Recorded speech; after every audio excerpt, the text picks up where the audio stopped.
ब्रह्मचारी वृंद भगवत कथा श्रवण पिपासु सुधी सज्जन वृंद ओ मातृमंडली सकलकेई प्रारंभे जानाई आमार हार्दिक सादर यथायोग्य वैष्णव अभिनंदन। श्री श्री गुरु गौरांगेर कृपा के अवलम्बन करे प्रति बत्सरेर न्याय एबारो बात्सरिक उत्सव এই শ্রীমঠের মঠরক্ষকের যিনি ভক্তি বেদান্ত তীর্থ মহারাজ তার ঐকান্তিক প্রচেষ্টায় বিভিন্ন বাধা কে অতিক্রম করে তিনি যথারীতি শ্রীল মহারাজের आदेश प्रतिपालन करे चलेছেন। श्रील महाराज ताके बोलेছিলেন, देख तीर्थ महाराज आमी हयतो चले যাব, तबे तुई आमाके कोनोदिन छेड़े जाबी ना और आमिও তোকে कोनोदिन छेड़े যাব না। श्री श्री गौर नित्यानंद तथा श्री राधा गोविंदेर सेवाय आमी चले गेलेও तोर देहे যতক্ষণ प्राण आछे ততক্ষণ পর্যন্ত प्राण দিয়ে এই শ্রীমন্দিরের সেবা করবে।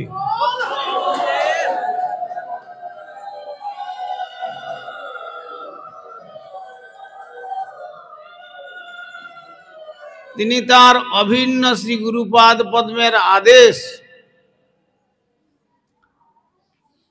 अक्षरे अक्षरे प्रतिपालन करे चलेছেন। সুতরাং সেই দিক থেকে অল্প সময়ের মধ্যে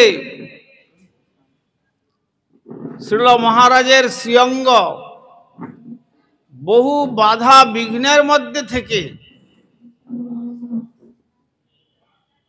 তিনি তার যে প্রিয় এই দুর্গাপুর তার সমস্ত জীবনের সাধনার যে বস্তু যে দুর্গাপুরে রেখে গেছেন, তাই তিনি আদেশ করেছিলেন যে আমার যেখানেই দেহ আমি রাখি না কেন এই দেহ যেন আমার দুর্গাপুরে এই শ্রী বিগ্রহের নিকটেই আমার এখানে সমাধিস্থ করা হয়।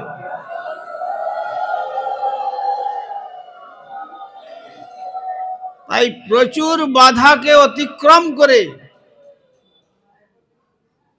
মানে সরকারের তরফ থেকে তখন করোনাতে যারা আক্রান্ত হতো কোনো মন্ত্রীও যদি পর্যন্ত দেহত্যাগ করতেন তাদেরকে দেহ দেওয়া হতো না। সরকার কর্তৃক তার সৎকারের ব্যবস্থা ছিল, কিন্তু এটি যে শ্রীল মহারাজের আদেশ আর শ্রীল মহারাজের প্রতি যে ঐকান্তিক শ্রদ্ধা আর শ্রীল মহারাজের যে শ্রীপাদ তীর্থ মহারাজের প্রতি অকপট স্নেহপূর্ণ দৃষ্টিকোণ এইটাই তার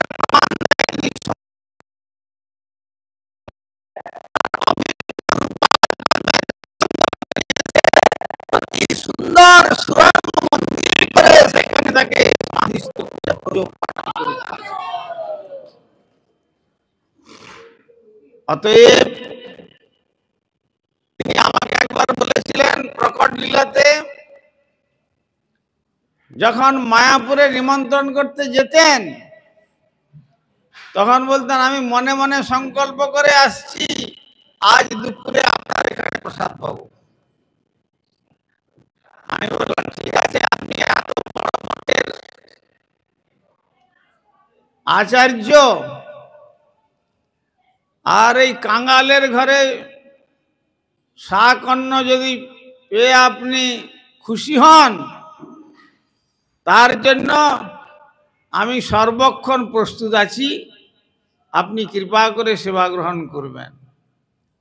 কিন্তু সেই সময়েতে আমি একটা মনে করলাম যে আমার ঘরের মধ্যে জায়গা কম, শিল মহারাজের জন্য একটা অ্যাটাচ বাথ করে আমার পাশে একটা রুম বানালাম, যে মহারাজ এবারে যখন আসবেন দোলের আগে তখন মহারাজকে তার সেই ঘরেই বিশ্রামের ব্যবস্থা করব। কিন্তু আমার দুর্ভাগ্য, তিনি আমার সে আশা পূর্ণ করবার সুযোগ দিলেন না। তিনি তার আগেই শ্রী গৌর গোবিন্দের পাদপদ্ম শ্রী শ্রী গোলক বৃন্দাবন তিনি যাত্রা করলেন। আর সেই সময় আমাকে বলেছিলেন, মহারাজ বয়সেতে কিছুটা হলেও আপনি আমার থেকে কম, আমি চলে গেলেও আপনি আমার মঠের বাৎসরিক উৎসবে যেখানেই থাকুন না কেন সেখান থেকে সময় নিয়ে বেরিয়ে এসে আপনি আমার বাৎসরিক উৎসবে অংশগ্রহণ করলে আমি খুশি হব। আমি তখন কথা দিয়েছিলাম যে মহারাজ, আমি যতদিন আমার দেহে শক্তি থাকবে ততদিন পর্যন্ত আমি আপনার বাৎসরিক উৎসবে আপনার আদেশ প্রতিপালন করার জন্য চেষ্টা করব। সুতরাং সেই জন্য আজ আপনারা মনে করছেন যে শ্রীল মহারাজ তো চলে গেছেন, কিন্তু চলে যান নাই, তিনি এই স্থানেই আছেন।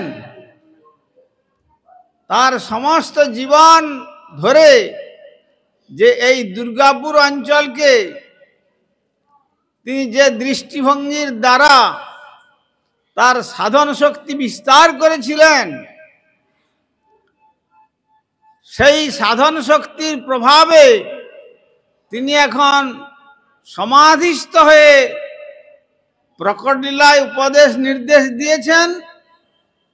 আর অপ্রকট লীলাতে তিনি সমাধিস্থ হয়ে দেখছেন যে আমি যে সাধক সাধিকাদের উপদেশ দিয়েছি, যারা আমার প্রতি শ্রদ্ধাশীল, তাদের যে উপদেশ দিয়েছি, তারা যদি আমার উপদেশ অক্ষরে অক্ষরে প্রতিপালন করে, সেই জন্য তিনি সমাধি অবস্থায় থেকে নিরীক্ষণ করছেন, তাহলে যারা এসেছেন তাদের আর গোলক বৃন্দাবন যাওয়ার আর কোনো অসুবিধা হবে না। তারা অনতি বিলম্বেই তারা গৌর গোবিন্দের পাদপদ্ম গোলক বৃন্দাবন যাত্রা করবে। আর আমি তো বলবো যে যারা তার পবিত্র সান্নিধ্য লাভ করেছেন তারা নিশ্চয়ই শ্রী ভগবানের পাদপদ্ম লাভ করবেন। কেন না, এমন বৈষ্ণব গৌড়ীয় বৈষ্ণব জগতে বিরলের মধ্যে অন্যতম। আমি একবার আমার গুরু মহারাজকে জিজ্ঞাসা করেছিলাম, মহারাজ আপনারা তো এইভাবে বার্ধক্য লীলার চরম অবস্থার প্রকাশ করছেন, তো এর পরে আপনারা যখন স্বধাম যাত্রা করবেন তখন আমরা তো অনাথ হয়ে যাব। তখন তিনি আমাকে স্পেশালি দুইজন মহাত্মার নাম বলেছিলেন। তার মধ্যে একজন হচ্ছেন এই কৃতিরত্ন গৌড়ীয় মঠের যিনি প্রতিষ্ঠাতা, আমার পরম প্রিয় সুহৃদবর দ্বিদণ্ডী স্বামী শ্রী শ্রীমৎ ভক্তি বেদান্ত পর্যটক গোস্বামী মহারাজ। আর দ্বিতীয় হচ্ছেন চৈতন্য গৌড়ীয় মঠের আচার্যদেব প্রাক্তন আচার্য ভক্তিবল্লভ তীর্থ মহারাজ, তীর্থ গোস্বামী মহারাজ। সুতরাং এই দুইজন বৈষ্ণব জগতে থাকলেন, তো এদের কাছে যদি তুমি উপদেশ গ্রহণ করো তাহলে পরমার্থর পথের সমস্ত কণ্টক অপসারিত হয়ে যাবে অনতিবিলম্বে। সুতরাং তার বাণীকে স্মরণ রেখে আমি বলতে পারি যে তিনি যে অভিন্ন বৃন্দাবন এই দুর্গাপুরের মধ্যে প্রতিষ্ঠা করে গেছেন, তার চরণ যারা আশ্রয় করেছিলেন, তাকে যারা দর্শন করেছেন, তার কাছ থেকে যারা উপদেশ গ্রহণ করেছেন, তার কাছে যারা বেশ গ্রহণ করেছেন, তারা যে নিশ্চয়ই গৌর গোবিন্দের সেই গোলক বৃন্দাবন ধাম যাত্রা করবেন, সে বিষয়ে বিন্দু মাত্র কোনো সংশয় নাই। অতএব আজ এই বাৎসরিক উৎসবের সমাপ্ত দিন, তো তাই শ্রীল মহারাজের যে আবেগপূর্ণ ভাবনা, সেই কথাই আমি আপনাদের কাছে জানিয়ে রাখলাম। এখনো পর্যন্ত যারা এই দুর্গাপুরস্থ অঞ্চলের মধ্যে এই মন্দির হলেও এটি জানবেন, যথায় বৈষ্ণবগণ সেই স্থান বৃন্দাবন। অতএব এটি অভিন্ন ব্রজধাম। এই বাউন্ডারির ভিতরটা হচ্ছে দুর্গাপুরের মধ্যে কোনো স্থান নয়। অপ্রাকৃত দৃষ্টিতে দেখতে গেলে এটি হলো অভিন্ন বৃন্দাবন ধাম। আর আপনারা সকলেই শ্রী ব্রজধামবাসী অর্থাৎ বৃন্দাবনবাসী। অতএব বৃন্দাবনবাসীর কর্তব্য বৃন্দাবন চন্দ্র এবং বৃষভানুরাজ নন্দিনী শ্রীমতী রাধা ঠাকুরানীর সাধনা, শ্রী গৌর নিত্যানন্দ এবং গুরুপাদ পদ্মের আনুগত্যে আমরা যদি ভজন করে যেতে পারি, তাহলে এই আমাদের মনুষ্য জীবন ধন্য এবং সার্থক হবে। তাই আজকের বিষয়বস্তু আপনি বলবেন। আমাদের আচ্ছা, আমাদের পূজ্যপাদ শ্রীমৎ ভক্তি বেদান্ত সাধু মহারাজ, আমার তো বলতে ইচ্ছা করছে সাধু গোস্বামী মহারাজ, তো তথাপি তিনি শ্রীমান মহাপ্রভুর শিক্ষা ও শ্রী নাম তত্ত্ব সম্বন্ধে বিষয় রেখেছেন। তো তিনিও আমি প্রথম থেকে দেখে এসছি, তিনি পরম বৈষ্ণব এবং তার দৈনপূর্ণ ব্যবহার আর মিষ্ট ব্যবহারের সারা মেদিনীপুর আমাদের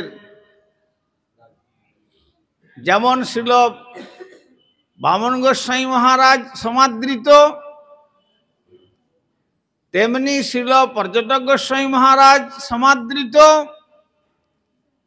এখন বার্ধক্য বয়সে আমাদের ভক্তিবেদান্ত সন্ন্যাসী মহারাজ সমাদৃত, তেমনি আমাদের ভক্তিবেদান্ত সাধু মহারাজও গোটা মেদিনীপুরের ভক্তগণের যেন প্রাণের সম্পদ হয়ে গেছেন।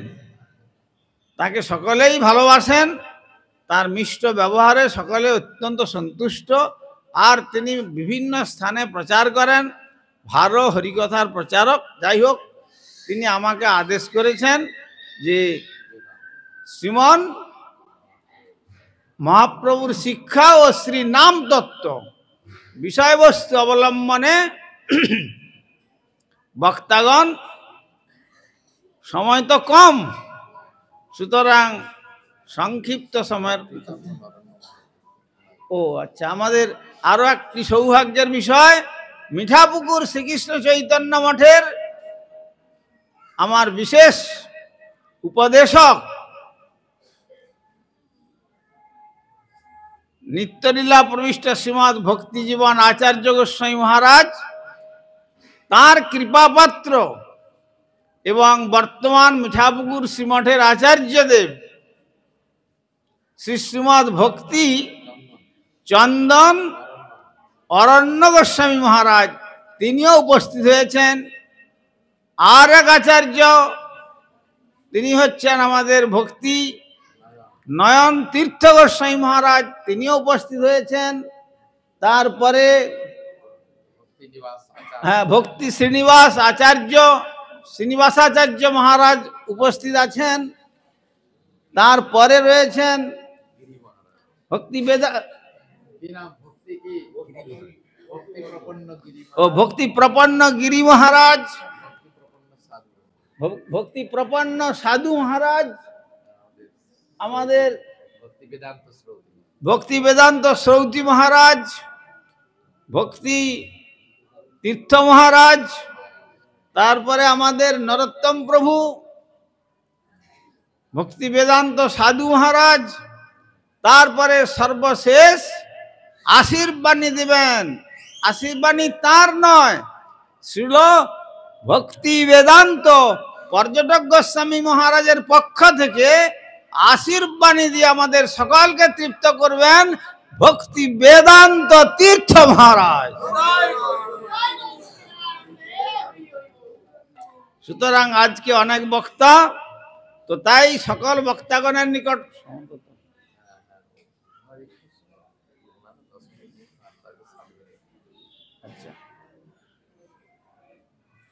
আচ্ছা সময় তো কম, তো শ্রীমান মহাপ্রভুর শিক্ষা ওই সঙ্গে সঙ্গে নাম তত্ত্ব। শ্রীমান মহাপ্রভুর শিক্ষার মধ্যে নাম তত্ত্ব এসে যাচ্ছে। আর সেই শ্রীমান মহাপ্রভুর যে শিক্ষা, তার যে অবদান, যে অবদানের কথা বলতে গিয়ে শ্রীমদ্ ভাগবত জলদ গম্ভীর স্বরে ঘোষণা করলেন, কৃতাদিষু প্রজা রাজন কলা বিচ্ছন্তি সম্ভবম কলৌ খলু ভবিষ্যন্তি নারায়ণ পরায়ণা। তিনি এই অষ্টাবিংশ চতুর্যুগে দ্বাপরের শেষ লগ্নে আবির্ভূত হয়ে কলির প্রথম সন্ধ্যায় যেভাবে তিনি ঔদার্য রসে রাধাকৃষ্ণ মিলিত বিগ্রহ হয়ে তিনি লক্ষ্মীনারায়ণ রূপে সত্যযুগে যে সম্পদ দান করতে পারেন নাই, ত্রেতা যুগে শ্রী রামচন্দ্র মর্যাদা পুরুষোত্তম হয়ে যে সম্পদ দান করতে পারেন নাই, এমনকি দ্বাপর যুগে শ্রী রাধা গোবিন্দ শ্রীকৃষ্ণ যে সম্পদ দান করতে পারেন নাই, শ্রীমান মহাপ্রভু এই কলিকালে আবির্ভূত হয়ে আচণ্ডালে সকলকে সেই প্রেম সম্পদ দান করে সকলকে উদ্ধার করেছিলেন। সেই জন্য সত্যযুগের মানুষ যারা লক্ষ্মীনারায়ণকে সাক্ষাৎ দর্শন করেছেন, ত্রেতা যুগে যারা শ্রী রামচন্দ্রের সাক্ষাৎ পেয়েছেন, দ্বাপর যুগে যারা শ্রী কৃষ্ণচন্দ্রের সাক্ষাৎ সেবা পেয়েছেন, দর্শন পেয়েছেন, তারা বলছেন আমরা বিশেষ কিছু লাভ করতে পারি নাই, যদি তার থেকে সত্য ত্রেতা দ্বাপরে জন্মগ্রহণ না করে কৃতাদিষু প্রজা রাজন কলা বিচ্ছন্তি সম্ভবম, এই কলিকালেতে আমরা ভারতবর্ষে ভারতীয় কোন রমণীর গর্ভে, মানবীর গর্ভে যদি মানুষ হয়ে জন্মগ্রহণ করতে পারি, তাহলে আমাদের এই দুর্লভ মনুষ্য জন্ম সার্থক হবে। কেননা শ্রীমান মহাপ্রভু বিনা যোগে, বিনা ধ্যানে, বিনা অর্চনে, বিনা যজ্ঞে সেই সম্পদ দান করছেন কেবলমাত্র 16টি নাম আর 32 অক্ষরের দ্বারা। সেটি হলো হরে কৃষ্ণ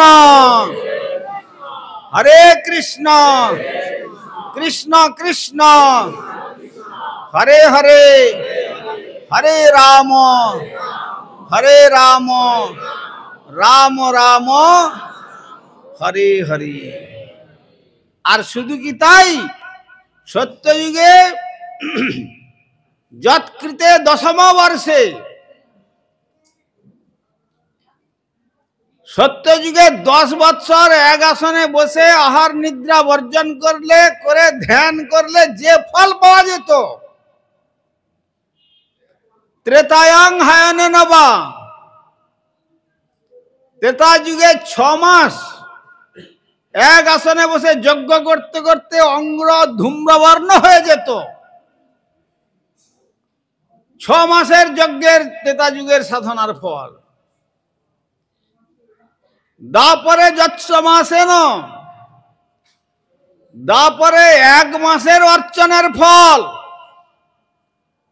কলিকালে অহোরাত্রে ন তৎকলু, মাত্র অহরাত্র 24 ঘন্টা যদি কেউ বদন ভরে শ্রী গৌর নিত্যানন্দের হরে কৃষ্ণ মহামন্ত্র কীর্তন করেন, তাহলে 10,000 বৎসর আর 6 মাস 1 মাসের 3 যুগের সাধনার ফল মাত্র অহরাত্র 24 ঘন্টাতে সেই ফল মানুষ লাভ করতে পারবে। এই জন্য সত্যত্রতা দাপরের মানুষ বলছে যে আমরা বৃথা আমাদের জন্ম সত্য যুগে হয়েছিল, বৃথা আমাদের ত্রেতা যুগে জন্ম হয়েছিল, দাপরেও বৃথা জন্ম হয়েছিল। এমন কলিকালে যদি মানবীর গর্ভে মানব হয়ে জন্মগ্রহণ করতে পারতাম, তাহলে কেবলমাত্র 24 ঘন্টার মধ্যে গৌর নিত্যানন্দের কৃপা লাভ করে ব্রজে রাধা গোবিন্দের পাদ পদ্ম সেবা লাভ করে অতি সহজেই জীবনকে ধন্য করতে পারতাম।